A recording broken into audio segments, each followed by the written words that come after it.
There is a woman in Kyoto who just turned 70 and still does 20 push-ups every single morning before breakfast. On the floor, no modified version, no wall push-ups.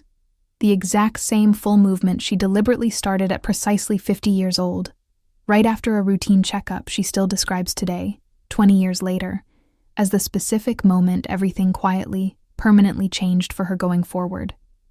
And somewhere else in the world right now, someone considerably younger is standing up from a chair and noticing, for the first time with real concern, that their knees ache doing something that used to require no thought at all, quietly wondering with real unease whether this is simply the beginning of an inevitable, one-way decline that nobody actually warned them about, clearly enough while there was still time to do anything about it. What if the difference has nothing to do with luck or exceptional genetics, and everything to do with 6 habits she built specifically starting at 50, when strength naturally begins declining fastest for almost everyone? By the end of this video, you'll understand exactly what those 6 habits are, and why habit 2 is the one that actually made everything else possible. Let's take apart something almost everyone believes about strength and aging. The belief is this: physical decline in your 50s and beyond is simply inevitable. A one-way slide that can be slowed slightly, but never genuinely reversed once it's already begun. And for an enormous number of people, that belief overlooks something simpler. That muscle mass and strength respond to consistent training at any age, and the body's ability to actually rebuild strength doesn't disappear the way most people assume it does. Here's the mechanism worth understanding. The body naturally loses a measurable percentage of muscle mass per decade, starting around age 30, a slow process that accelerates noticeably further after 50 specifically, but resistance training at any age, including well into a person's 70s and 80s, directly counteracts that loss by signaling the body to actively preserve and rebuild muscle tissue, rather than allowing it to continue declining completely unchallenged. Researchers studying this consistently find that muscle tissue remains genuinely responsive to training stimulus at essentially any age tested, meaning the real limiting factor for most people was never biology itself, it was simply the belief that trying was already too late. Let's go through the 6 habits that made this possible for her. The first is starting with a version of the movement that was genuinely, honestly manageable, not the full push-up from day one, but a wall or knee version scaled to her actual starting ability at the time. Starting with something too ambitious is exactly what causes most people to quit entirely within the first few discouraging weeks, worn down by a version their body genuinely wasn't ready for yet, no matter how motivated they felt on day one. The shift: start with whatever honest version of a movement is actually achievable today, and let the harder version be a milestone earned later, not a starting requirement. The second, the one that actually made everything else possible: choosing consistency over intensity from the very first week, doing a small, genuinely manageable amount every single day, rather than pushing hard once or twice a week and then resting entirely in between. Consistent, moderate effort quietly builds a genuine habit that survives busy, demanding weeks, while occasional intense effort depends entirely on motivation that reliably, predictably, fades the moment life gets even slightly more complicated than usual. The shift: choose a small daily amount you could realistically sustain even on a bad day, rather than an ambitious amount you'll only manage on your best ones. The third is prioritizing genuine form over any specific number, moving slowly and correctly rather than rushing through repetitions just to hit a target count. Poor form maintained under real fatigue is exactly what causes the kind of injuries that end a routine entirely, sometimes permanently, while slow, careful, correct form builds genuine strength safely, even when it means completing fewer total repetitions than originally planned.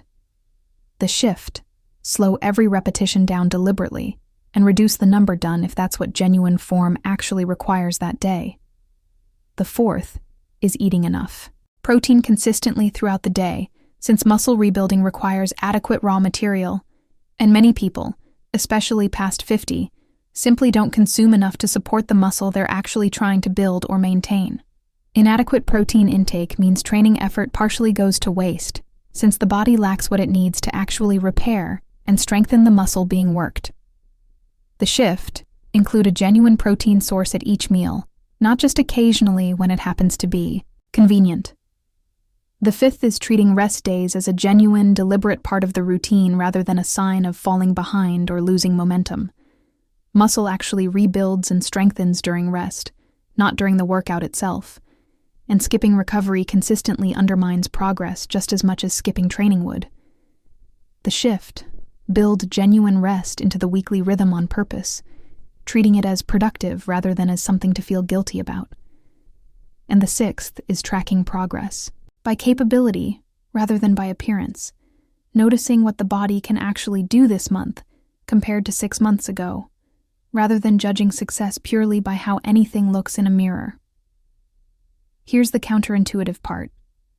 Focusing on capability, one more repetition, one more minute, tends to produce far more consistent long-term motivation than focusing on appearance ever does, since visible physical change is slow and often genuinely hard to notice day to day, while functional improvement is concrete and immediately measurable. The shift: keep a simple record of what you can actually do, and let that record be the real measure of progress. So here's all 6 in one breath. Start at your genuine current level. Choose consistency over intensity. Prioritize form over rep count. Eat enough protein daily.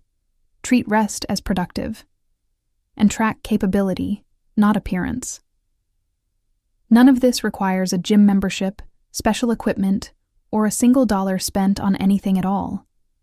It requires 6 small habits, started at whatever level is genuinely honest today, and repeated consistently enough for real strength to actually rebuild over months and years of steady effort. Start tomorrow morning with whatever version genuinely feels manageable, even if it's a single wall push-up. Add one small increment each week and check back in 3 months. Most people are genuinely surprised by how much capability quietly returns once the body is finally given a real, consistent reason to rebuild. This has been a look at the quiet mechanics behind strength that returns instead of fading, not a claim that every decline can be fully reversed at any age or stage, an invitation to notice how much more is actually possible than most people assume once they've stopped trying entirely. The woman in Kyoto has never once described herself as unusually disciplined or exceptional in any way. To her, this simply became part of the morning the same way brushing her teeth already was. Quietly, 20 years ago now, long before she ever thought to question or even name it as a habit worth mentioning to anyone. If you've ever assumed a certain age marks the point where trying stops making a real difference, her own timeline quietly argues otherwise. She didn't start young and simply maintain it. She started at exactly the age most people assume it's already too late. If this changed how you think about strength and aging, share it with someone who's convinced physical decline in your 50s is simply inevitable and unavoidable. Tell us in the comments what age you think you could realistically start this at, and be honest, the answer is almost always today. We'll see you in the next one.